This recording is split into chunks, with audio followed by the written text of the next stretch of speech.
Walter Nash, Office of Fleet Management. Tracy Bryant, Customer Service Officer for the Office of Human Resources. Ilea Gee, Customer Service Officer for the Procurement Department. Carolyn Brown, Customer Service Officer for the Office of Innovation and Technology. Rosetta Carrington-Liu, Chief Customer Service Officer for the Office of the Managing Director. Kimberly Adams, Customer Service Officer for Philly 311. Greg Buber, Customer Service Officer of the Records Department. Hello, my name is Monique Brinson. I'm the Customer Service Officer for the Department of Public Property. I'm Albert Tatoya, Director of Human Resources. Dave Wilson, First Deputy Managing Director. Mary Stitt, Chief of Staff to the Managing Director. Rich Negrin, Managing Director and Deputy Mayor. Great. So to begin the program, I'm going to turn it over to Rich Negrin, who's going to introduce the customer service initiatives. Sure, thank you, Jackie. Roughly a little over a year now, right? Mayor Nutter and I have been spending a lot of time talking about customer service and making that a huge priority here in Philadelphia. One of the things that we discussed, which Rosetta is the first ever in the history of Philadelphia, is the existence of a Chief Customer Service Officer. So Rosetta represents having really led 311 for almost 5 years at that time, was really kind of leading the charge on customer service across the city. So it was a natural choice for us to give her the responsibility around taking customer service to a different level here in Philadelphia. Rosetta's done a great deal of training, strategic planning, bringing this group together. I've spent a lot of time with this group over the last year, really the last 8 months, getting to where we are today. But again, today is just the beginning of an effort. We've been piloting this effort. We're going to hear a lot of details about that over the next hour or so. But I want to stress a couple things. Many of our commissioners are here from all our departments, the administrative departments here. And I want to say thank you to all of you for appointing a good group of people to really lead this initiative. A lot of this can't be done without senior leadership and kind of that buy-in at the top. And that's what you see represented here amongst our commissioners and with the quality of the folks that they have appointed to lead this effort, which is all of you. I've spent a great deal of time with you, and I'm incredibly proud of all the work this group has done. So the first thing I want to do is say thank you to our commissioners and thank you to all of you for what you've done. Not the least of which is Rosetta Carrington-Liu, who's really kind of taken this effort, really made it a passion for her. She has a background in customer service, was a natural fit for this. Rosetta, thank you for everything you've done, and I look forward to your presentation. Thank you. Well, I'm excited to be here, and yes, it probably was about a year ago when we started talking about how can we align and have activities, really how can we have activities that aligns with the mayor's goal number 5, which is Philadelphia government working more efficiently and effectively with integrity and responsiveness towards our customers. And part of this was also in support of the PhillyStat operational model, where customer service is one of those areas that are on the forefront of how we do business. And thinking of combining those two, we really said we just didn't want to come up with another program where it's just words. We wanted to have some essence behind it and some resources behind it. What ways could we do that when it came to our operations and the cluster under the MDO? And we sat down and really talked about and vetted this for a little bit and came up with a customer service officers program, where that program is not relying on one person, but it's relying on us as a group working with the department heads to make us better as a whole organization when it comes to the experience that customers will have when they contact our organization. So I've been working with this great team of individuals that you see on the left and right of me, and today I'm going to really, I'll do a little bit of the talking, I hope, but really give them the opportunities to show all of the work that they've done. And we have a very good camaraderie. We work great together, and they really love the support that everyone here at the table has given them. And Ro, I forgot to mention one thing. There's a reason why we're here this week, right? Can you talk a little bit about that? Sure. This week happens to be Customer Service Week nationally. Yeah. And Customer Service Week was, there was a proclamation signed by the President back in 1992 to designate the first week in October as Customer Service Week. Usually in the private sector, there's a lot of celebration. I would have to say we are one of the the city of Philadelphia is really one of those governments that really embraces what customer service means. And some of the guys around the table can probably talk about what they're doing, but there's a lot of activities centered around recognizing employees for the work that they do in delivering great service, along with thanking the customers for them being able to contact us and get things resolved. So yes, it's being celebrated. If you look on social media, it's all over social media. Happy Customer Service Week, everyone. Okay, just in today's session, we're gonna just go through some of these key areas over the next hour. First, I'll give a few minutes talking about the Customer Service Officers Program and the background and where we are today. Then really, I'm gonna turn to my group of senior leaders, as I call them within the organization, that are champions for this initiative and making sure things happen. We'll talk about their mission and vision. We'll also talk about their feedback process, along with areas they're focusing on for their customers based on that feedback, and metrics to ensure that they're moving along those targets in getting those goals that they have in place with the organization.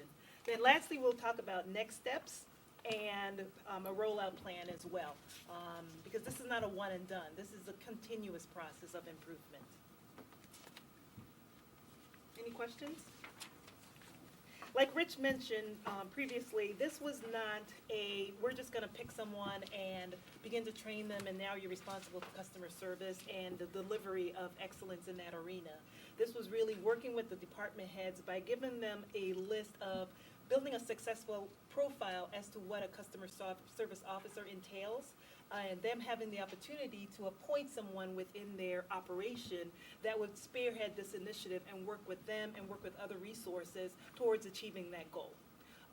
Based on the criteria, you see these 7 individuals that's been appointed to this position, and over time, what we've seen is they really have demonstrated what their departments were looking for.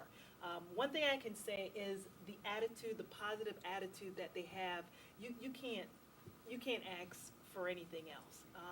Just their willingness to go through the program, to work with the individuals, have been a tremendous help to us in the organization. They're really willing to learn. They're passionate about what they do.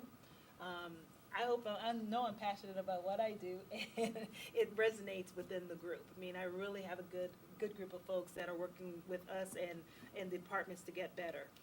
They're also very driven, and they're taking responsibility, again, for being the advocate as the point person for their department when it comes to customer relations and improving their departments in those areas.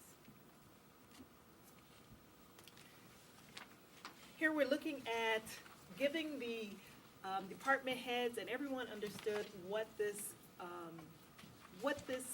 these activities would entail for the key staff members who were designated as customer service officers. It's not something that is easy. They have to put a lot of work in initially in getting this customer service plan together, getting information from their customers. So I wanted to make sure that everybody understood how long, how many hours a week they will be working on these projects, and the department heads were willing to provide them the opportunity to really learn and get their plans together and get feedback. So there's a dedicated time period for them to work. They have their other jobs, and it's not a position, it's a role within the organization. Again, the attitude, the adaptability, the patience, these guys display well for us to be here to talk to you today about this. On the framework, just a high-level framework, again, this is not a one-person army. I mean, it takes a lot of us to really begin to drive change within the organization, to really drive a culture of customer service excellence. And it starts with me as the appointed Chief Customer Service Officer, but it really is not a one-man show. I mean, I couldn't do it by myself. We need these officers who, again, it's not a position, it's a role for them. They have the attitude, they have the stamina to see things through. It also takes their department heads and the support that they receive from their operations, including the PhillyStat team that provides them resources when it comes to understanding where the benchmarks are in their operations externally, and working with them on ideas as to ways they can improve and measure those activities. So it's not just a one-man show.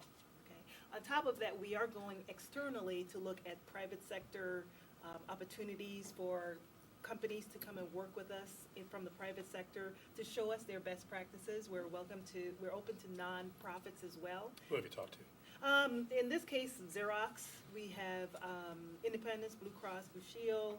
We have UPS is one of our partners. So we have several partners out there, including individuals that are at a drop of a dime. What I'm finding is people really want to come in and display their skills.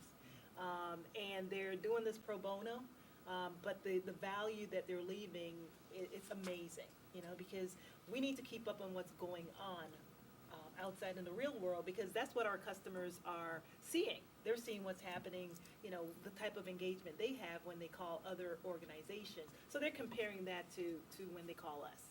So we just want to make sure that we're not missing anyone in this loop of continuous improvement. Rosetta, before you move from this slide, Mhm. one of the important things that I think the customer service officers do inside of the departments is develop a personalized department-specific customer service plan. What are some of the components of that, and why is that so important? Okay, yes, and that's a great question. One of the deliverables that came out of this for the customer service officers, and I think they're still in shock that we held them accountable to this, was development of a customer service plan.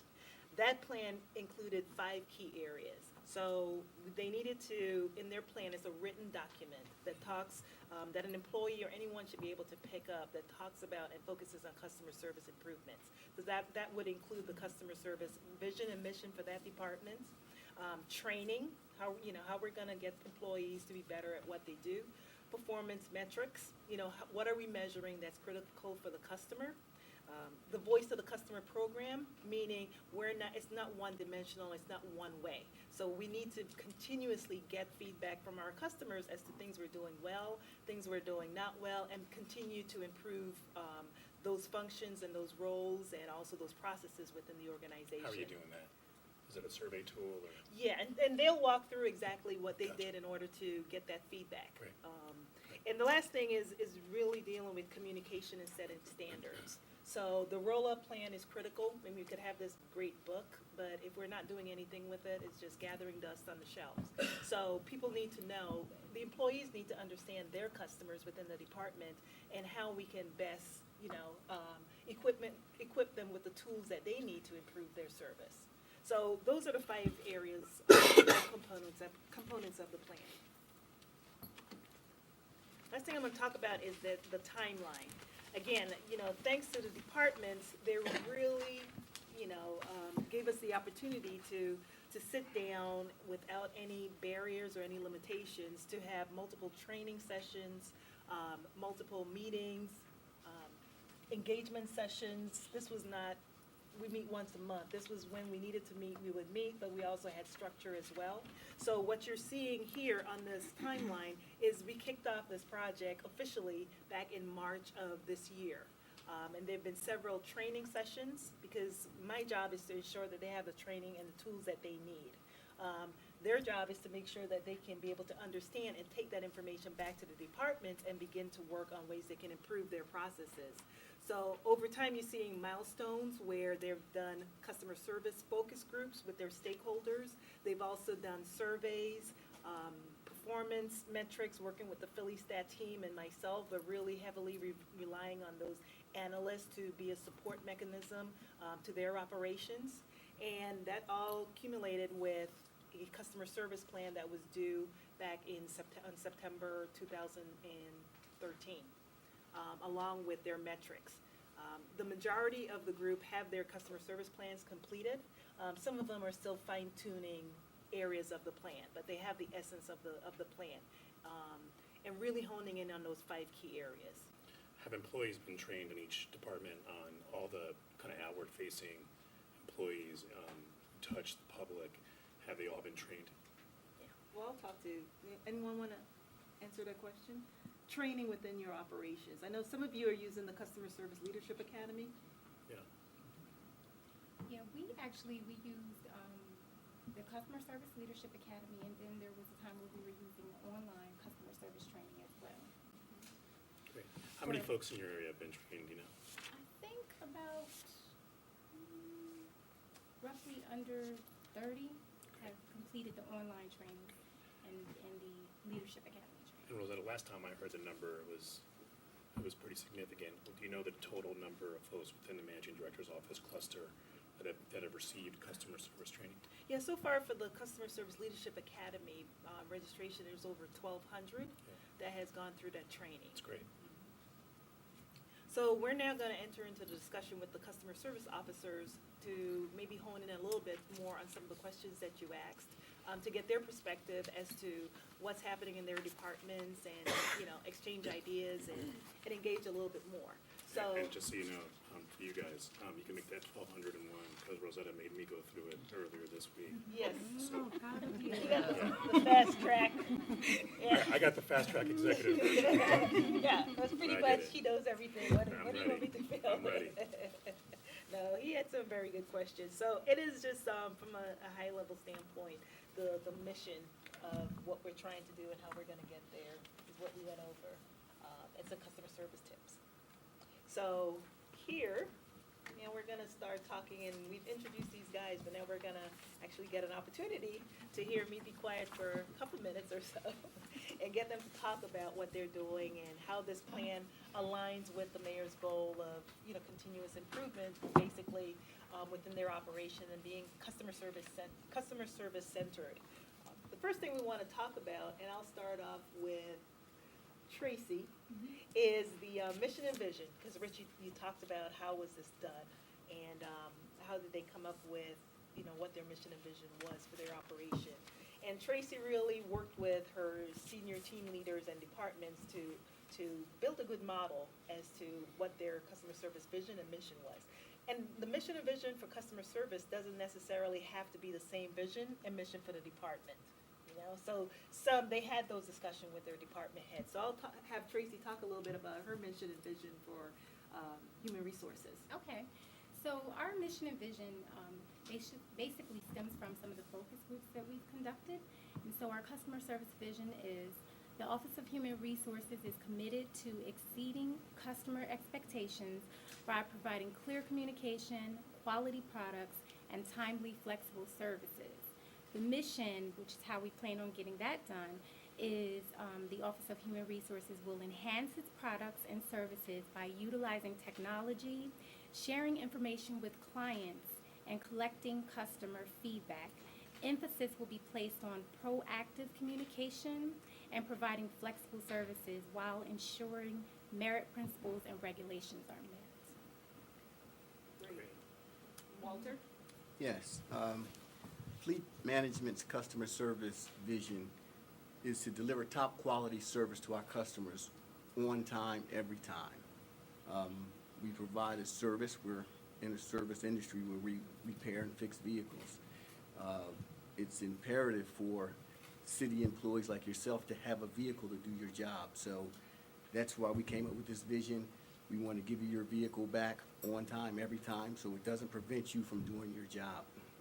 Our mission is serving city departments and agencies by providing effective and efficient services to all city vehicles and equipment while ensuring that they are dependable and safe to operate. Great. That's great.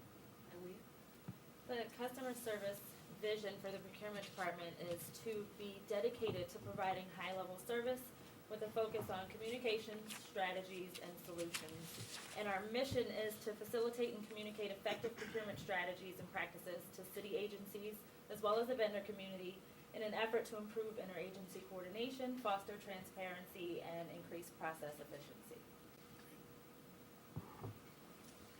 The Office of Innovation and Technology, we want to be the premier brokers of innovative technology services and to be recognized for our integrity, our talented stewards, and our customer service. Our mission is to manage the city's technology assets effectively and efficiently, to help our clients advance opportunities to modernize the city government, and to improve services to all Philadelphians. I'm a little nervous. Don't be. You guys are well on your way to accomplishing that. Thank you. Well, the mission of Philly 301 as the city's customer service contact center is to continue to serve the citizens of Philadelphia by providing courteous, fast, and accurate customer service, and so that service results in transparent access to government information and government services. So our vision, in order for us to carry that out, is to deliver services efficient and effectively, to deliver high-quality customer service, and to make that service accessible and convenient to all customers the way they would like to reach us, how they would like to reach out to us, both internal and external customers. Great, thank you. The Records Department customer service vision is to deliver the wow factor through service delivery and interaction. We will embrace and drive change. We'll be open-minded. We pursue growth and learning, and we build relationship with positive communications. Our mission for the Records Department is to provide professional services in a pleasant, effective, and responsible manner to the diverse citizens of our community. It also includes working in partnership with the internal customers to support the core values of the City of Philadelphia. That's great, thank you. The vision for the Department of Public Property is to ensure all DPP-controlled facilities are operated in a safe and habitable way in support of our customers and government and the public. The mission for the Department of Public Property is to ensure the responsive and effective city government operations through the acquisition, disposition, lease, design, construction, renovation, and maintenance of city properties that keep in mind the needs of our customers. That's great, thank you. Yeah, what you're hearing now is a succinct mission and vision statements, but we had a lot of debates when we were talking about creating missions and vision statements. Probably Ilea. Everybody looks at Ilea because she came in with an awesome mission and vision statement. Setting the bar high. She's at the bar high. And when Tracy actually heard her, saying the mission and vision, it was like the light bulb went off. And Tracy, you want to talk a little bit about that?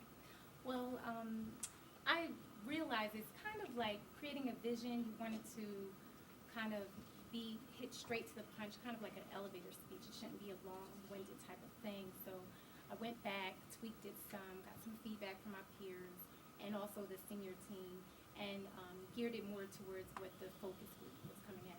We came back with something decent and pretty good. Proud of it now. Thanks, Ilea. Best practices, sharing best practices. Yes. So, and it was funny because some of this was, what I liked about working with this team was you can be frank and nobody really was taking anything personally. I mean, you guys could talk, but it wasn't a got you. It really was, hey, we're going to go out and do this. People within the departments, the employees should be able to understand what is the vision and what's the mission. Because if it's just going on, I don't understand what that means. How am I supposed to help in this process? So that I thought, it sounds real simple, create the mission and vision, but it's not a simple thing to do. So I'm really proud of the work that they came back with. And often the most important work is the work you don't see, right? It's because it's easy to put a mission and a vision on paper, and it can almost be trite. It's the effort that you spent getting there and talking and holding those meetings to get really that combined, united vision on where you're going that really adds that value. So thank you for going through that. Yeah, it was a great process. One of the things that's near and dear to my heart and these guys as well was when we started with this customer service plan and this process, we just didn't want to come and say we know the answers. We know why the customers like us and don't like us, and this has been going on for years. We don't need their feedback. One of the things that we did incorporate in this process was the Voice of the Customer program, and it's based on the Malcolm Baldrige National Quality Improvement Award. It's the only performance excellence platform that's given by the President of the United States. The Malcolm Baldrige Award really looks at organization who has best practices and who continuously learn about ways to improve their operations. It's not an easy award to receive. So what we wanted to do was we took, using that platform that's pretty standard across the industry, is to look at the Voice of the Customer program. What that did was really created the need as to what metrics we needed to look at, created the need to understand when we go back to departments why we're saying we need to focus on these things versus something else. Because now they are armed with information. It's because our customers are saying we do these things well here and continue to do that, but here are some of the things that I didn't realize we weren't doing it that way. Yeah. So that was the process that we're using as the voice of the customer, and that's continuously getting that feedback through surveys, user groups, and that's what we're gonna talk about a lot more in PhillyStat sessions with these operational metrics, is That's great. that from the customer's perspective. So I'm gonna again go back, I'm gonna start instead with Ilea to talk about this process and what were the strengths and weaknesses that you guys saw from your customers, who you targeted, who did you decide your customers were, meaning who those frequent flyers of your services were, and what information did you receive back from them? Were you surprised by some of the findings? Well, we enlisted the aid of an outside consultant, Civic Initiatives, to really examine the entire procurement process, and we did have them focus on some customer service-driven, commentary. And they conducted focus groups with our internal departments because they're our most important customers. We also deal with the outside vendor community, but we wanted to focus on our internal communication, and we got feedback on our contract administration function, our current organizational structure, our policies and procedures, roles and responsibilities of our staff, and our current technology supporting the contract administration process. And I won't say we were shocked by some of the feedback that we received, most notably that we are heavily paper-based and that departments feel like the procurement process is long and arduous. But we did get an opportunity to think about our organizational structure in a different light, and we'll be looking to meet with human resources to more develop that thought process. But some of the strengths are that our management team is on board to find improvements in innovation, not just in technology, but also in our internal processes. And we understand the values of templates for bids, and the departments generally know what they're responsible for. And that e-procurement has been identified by the city as a top 10 IT priority.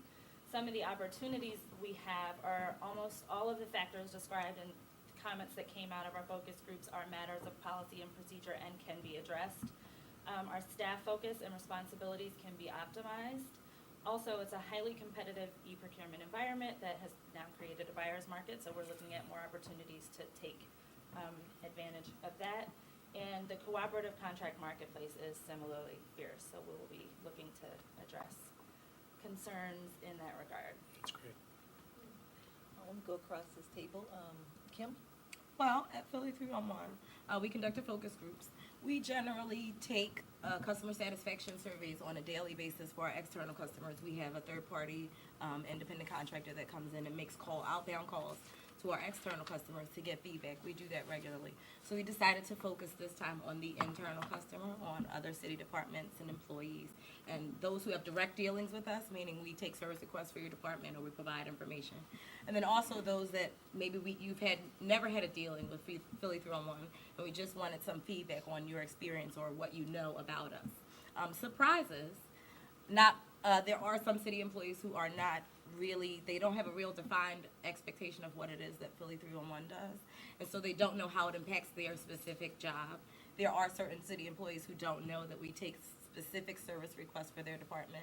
So we found out a lot about that, and so what we've learned is that our strengths lie in our interaction. So we're not a servicing department, so all of our customer service is over the phone or on social media or via email. The interaction, the piece where we're getting the information or giving information back. So our strength still lies there. We're still courteous. We're still giving out information that is useful for the city of Philadelphia. We also found out that we are strong in emergencies, which we knew from Hurricane Sandy and everything that we went through with that Philly 311 is strongest during emergencies for being a centralized access to information.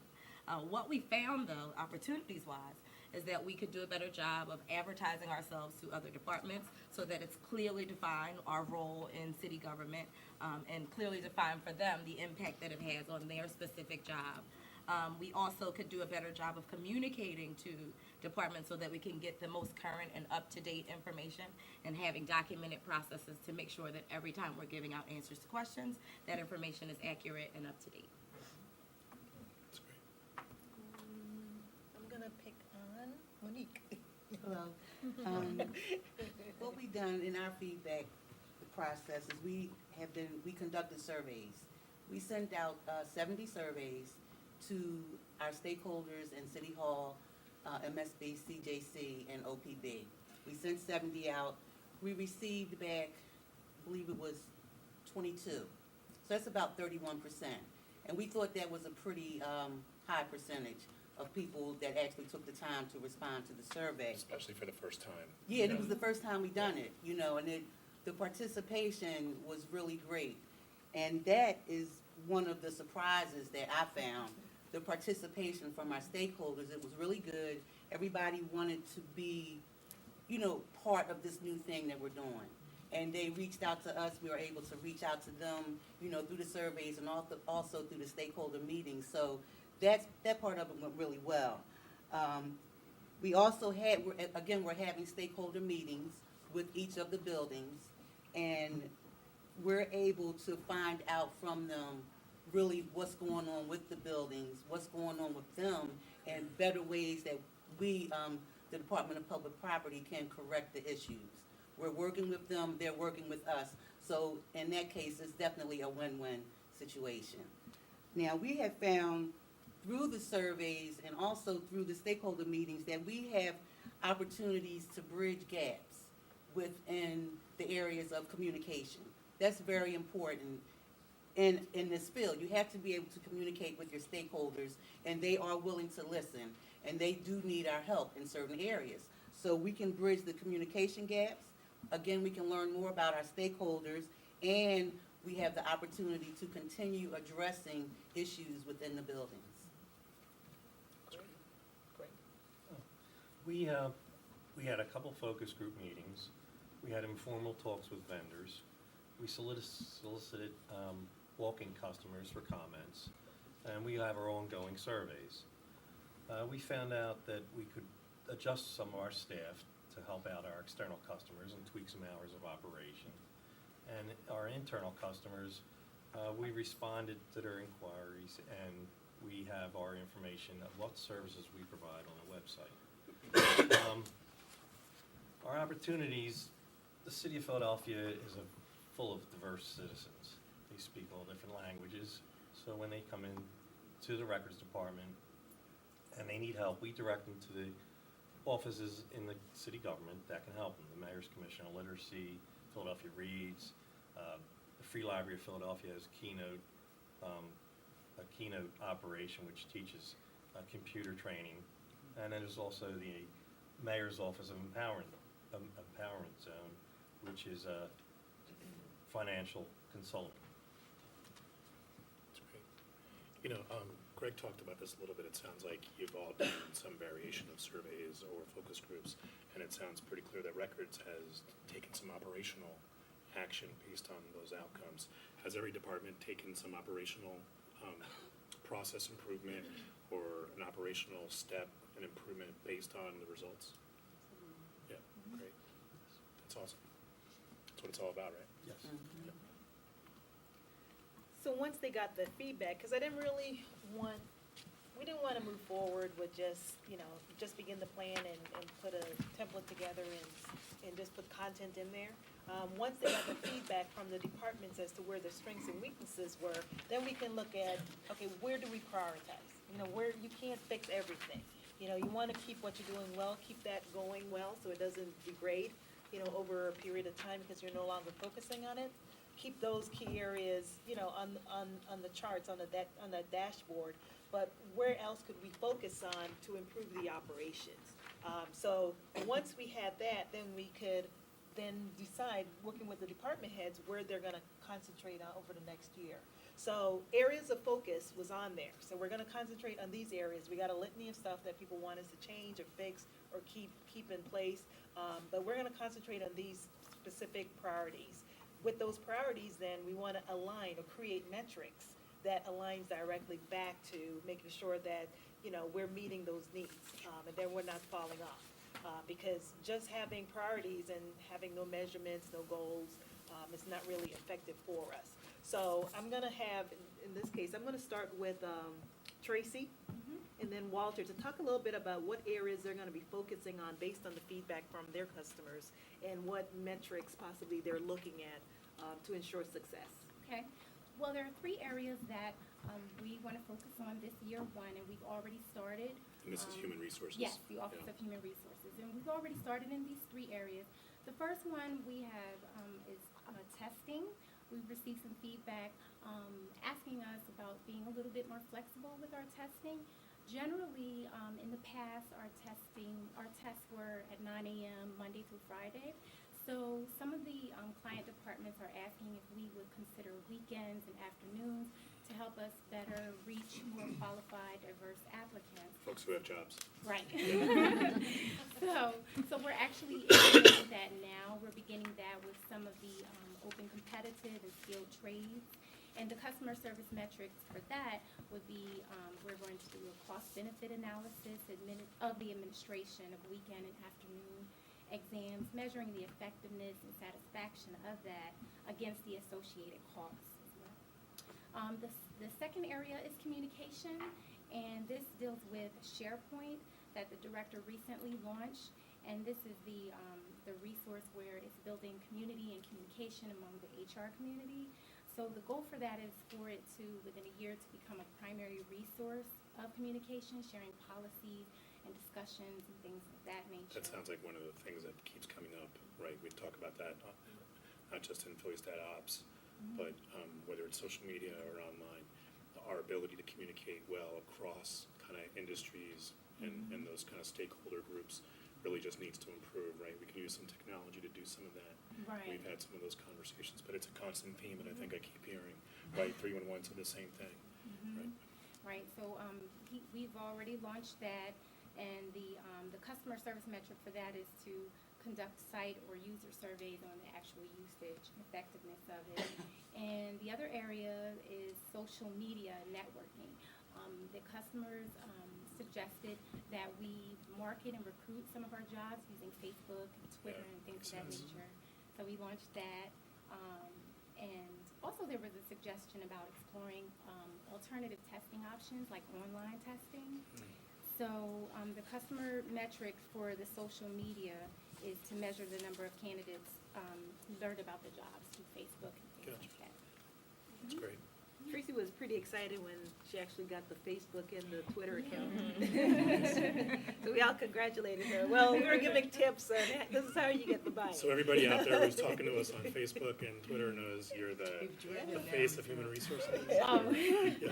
I don't know, we have, there's They a, now do. If they did. That's great. She's like, not just me, there's a couple of us. Yeah. I don't want to take the credit. It was actually an analyst in my group that came up with the idea. Oh, I thought he was back there. He came up with the idea. So, and the director was very supportive of it, and we just recently launched it. It's taken off pretty good. That's great. Mhm. I can't imagine Al on Twitter. That's I don't tweet. I know. And we had a conversation about social media, Yeah. just across, not just for OHR, but we talked about, we can say we're not gonna do it, but what we are seeing is people are doing it for us. They're Yeah. giving our message. So one of the things that Tracy talked about was just really starting off with jobs, posting jobs out there, because people were doing that already. They're going on the site and posting the jobs. We're like, hey, it would be really good if we posted the jobs. So, they're starting there and then they're growing from there, so. I can tell you, we, you guys helped as well, but we posted the Philly Rising Coordinator job and talked about it a lot on social media.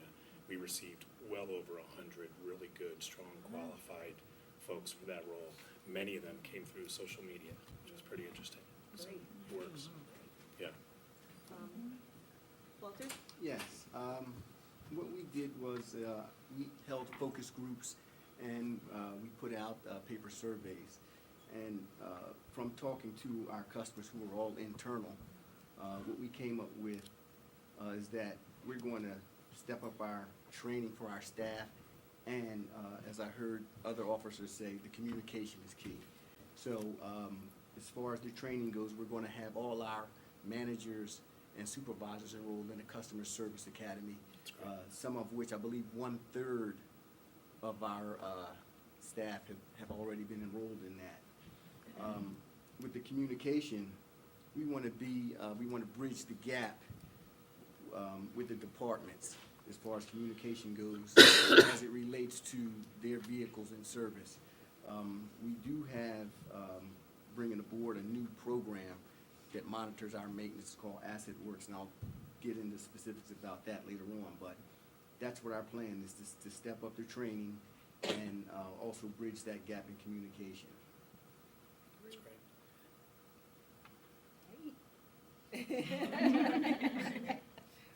OIT, during our year one, we want to focus on our training. Our customers are telling us that they would like to be more knowledgeable in Word, Excel, Office, and we also know that we can give more effective, I'm so sorry, we can be more effective in our jobs if our technicians know more. Yeah. So we want to get a little more training for everyone. We want to improve our service management tool. Right now it's iSupport. We want to add a knowledge-based module so that that'll provide the Great customers idea. with a self-help.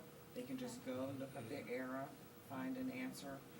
We want to do that. And last, we want to improve our communication with our business partners. We need to talk to procurement and finance and find out when we can refresh our customers' PCs, how long certain processes are going to take, and we have the answers when they call us. That's great. Carolyn, you guys do a really good job with a lot of what goes around the help desk.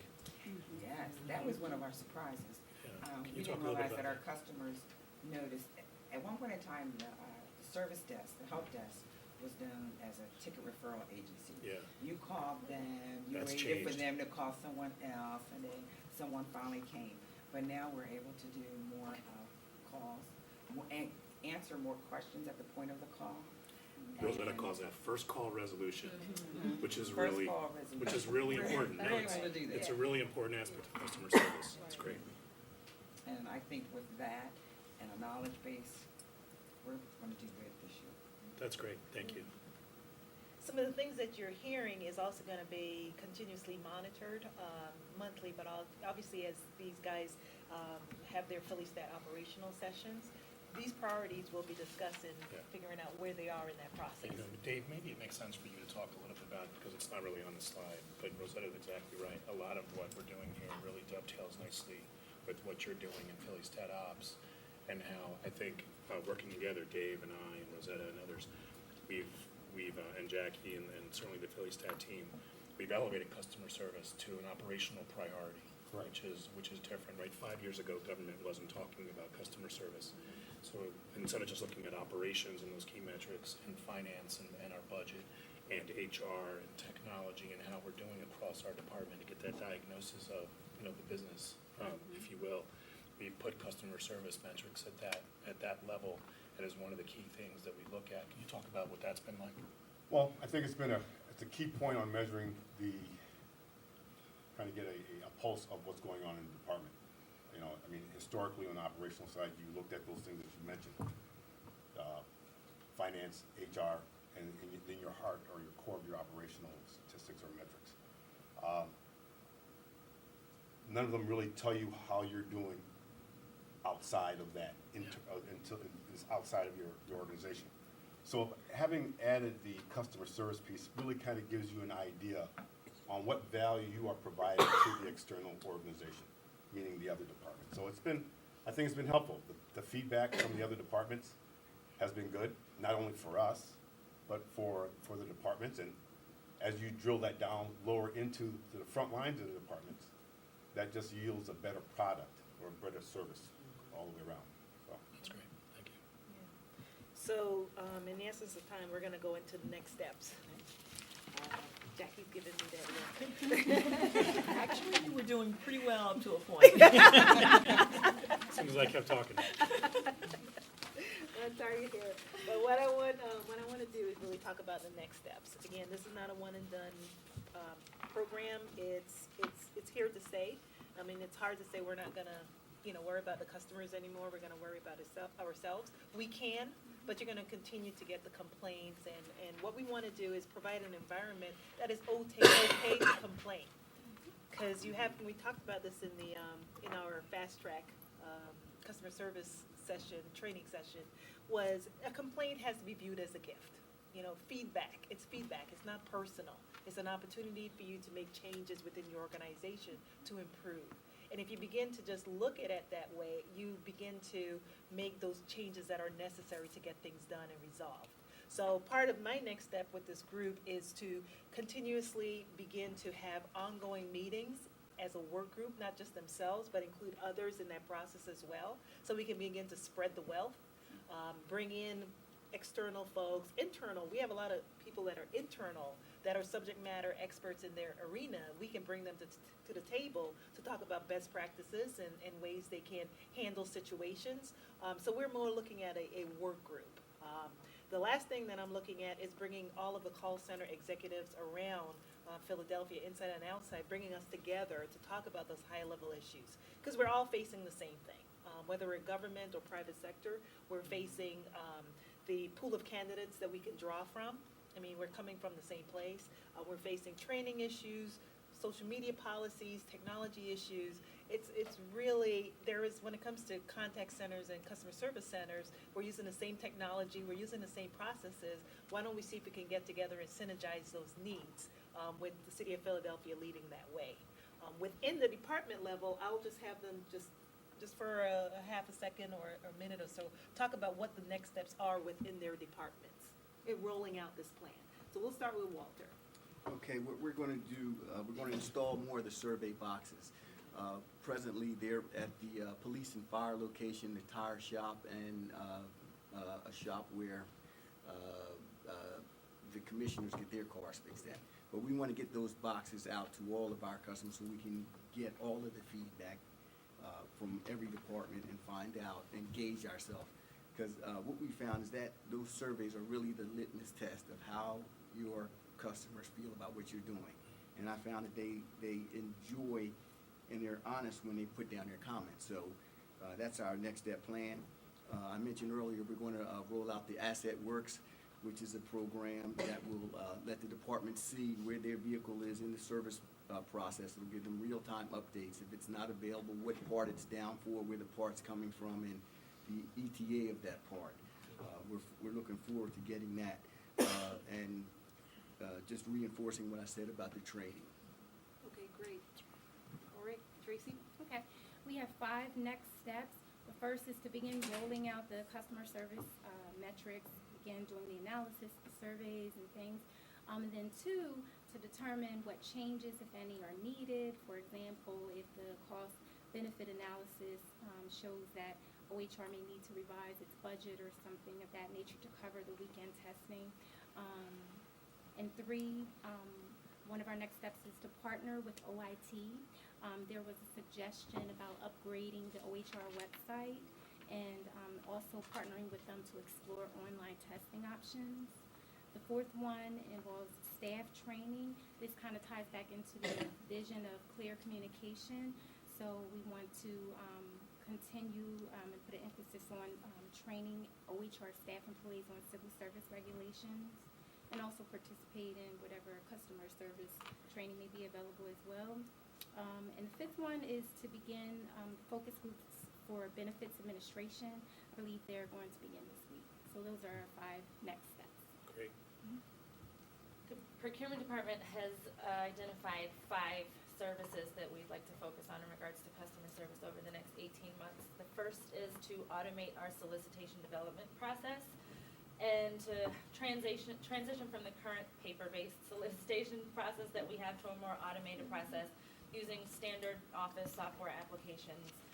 The next service is to automate the vendor notification process. We're actually working on rolling this out and transitioning to electronic notifications of bid opportunities to vendors in their specified categories, which previously was snail mail and notification to vendors. The third service is to develop a procurement planning initiative, which will work with city departments to establish an appropriate method to identify upcoming procurement events, not necessarily or specifically a budgeting tool, but more to maximize planning and execution of contract opportunities. we're looking also to develop a procurement coordinating committee which will engage departments on a regular basis to improve communication between the procurement department and city departments and to maximize fulfillment of the city's overall procurement needs. And the fifth service is to develop a procurement manual which will compile and clearly explain procurement processes for the city. OIT is going to establish formal technical customer service seminars for all our frontline staff. Our staff goes out and we sit in your workspace, and we want to make sure that we're polite and we don't offend. We're going to review all of our negative surveys with our managers and follow up with the customers. We're going to provide end-user service technicians with work evaluation cards. So when we come to your area, we're going to leave a little card there with our manager's name on it, and you can either say we did very well, or you can call us right back. That's great. We're going to build that knowledge base that I spoke about, and we're going to put most of our system apps on there and some troubleshooting guides in hopes that we can develop a self-service plan. And to do that, we're going to upgrade our service management tool, iSupport. We're also going to maintain an open dialogue with our business partners, budget procurement, to keep them informed of our customers' needs for equipment and software and upgrades, and hopefully establish some kind of fund so we can do constant turnarounds, keep our customers happy. Great. Our Philly 301 TV show has a tagline of engage, educate, empower, which is fitting for what we plan on doing for the next.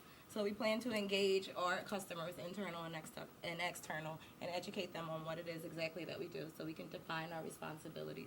We have tons of videos that we post on YouTube and we use via social media that explain what Philly 301 is, how you can access Philly 301, how you can use the mobile app, what the mobile app is, and what you can report via the mobile app. So we're going to use those videos to advertise for us. This to sort of be like this grassroots campaign to teach people, including our internal customers, exactly what it is that we do.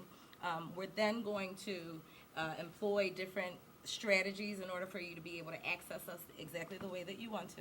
Not everyone wants to speak to us on the phone. So we're going to increase staffing on our digital teams. Without resources to be able to do that from HR, we have our employee development program, and we're using the employee development program now to be able to cross-train and put agents in different responsibilities, different roles. But we've also been partnering with HR to now canvas for better candidates with digital skills, with bilingual skills that make us more accessible to our customer.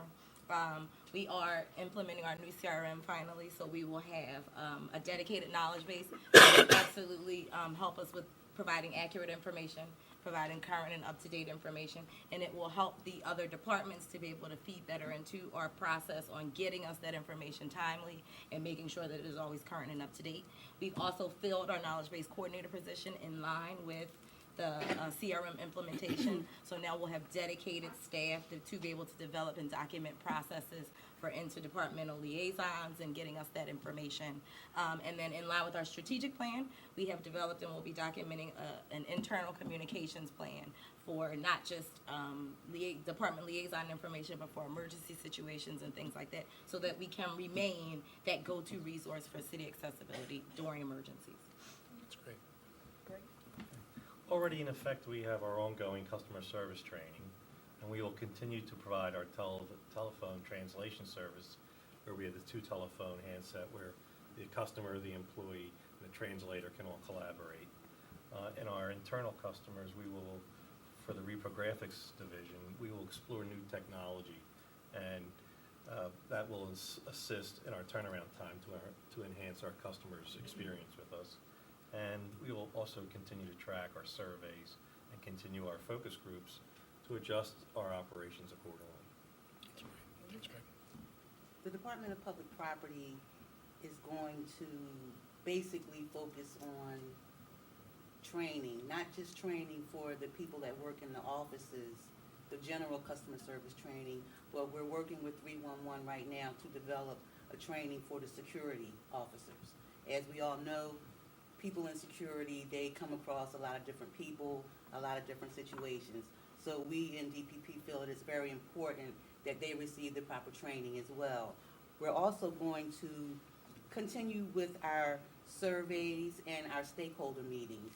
And one other thing that we do is every week, every Friday, we send out a weekly look ahead to let the stakeholders know exactly what's going on in the building and how they may be affected by whatever's going on. They love it. They like knowing what's going on. They appreciate the fact that we're, again, bridging those gaps of communication so that they know they can call us. Well, what's going on with this? Why is this happening? And we have an answer for it. So I think focusing on communication in the next step is probably the main one, focusing on communication. And what we're doing to sustain this, outside of just this meeting, is during the quarterly PhillyStat sessions, we'll also get an update as to where they are with these Yeah, processes. sure. So, the litany of, it might sound good here, but we've been, they've been told that they have to be realistic in achieving these goals, because they are gonna be monitored and see if we're making any steps. And we're just getting started. And we're just getting started. So we just want to keep that on the radar. All these, the hard work that they put into, they're going to be talking to it individually at these PhillyStat sessions as well. Thank you very much, Rosetta, and thank you all. You did a fabulous job this afternoon, and it sounds like you guys are doing some really great things. And just for the benefit of the folks who are watching, we will be posting a more detailed presentation online that describes all of the initiatives that you have going, even if we didn't get a chance to talk about it this afternoon. So congratulations. You guys are just getting started. I just want to conclude real quickly before we all clap for you. The mayor says this all the time, and you guys really, you were chosen for these roles because you embody what we're talking about. We are all in the customer service business. You guys have all heard me say that, whether you're the mayor of Philadelphia. We all know our mayor is in the customer service business, right? He answers calls, letters himself directly all the time. I try to emulate that for my departments. I know Rosetta does, I know Dave does. We all kind of take, that's why I went through the training, right? So I want to thank you for embodying customer service for Philadelphia. I want to buck you up to tell you that whatever support you need from my office, from our senior leadership, from our mayor's office, to continue to push the gospel of customer service through our departments. Customer service is public service, right? That's exactly what it is, and we're all in that business. So thank you so much for that. Thank you.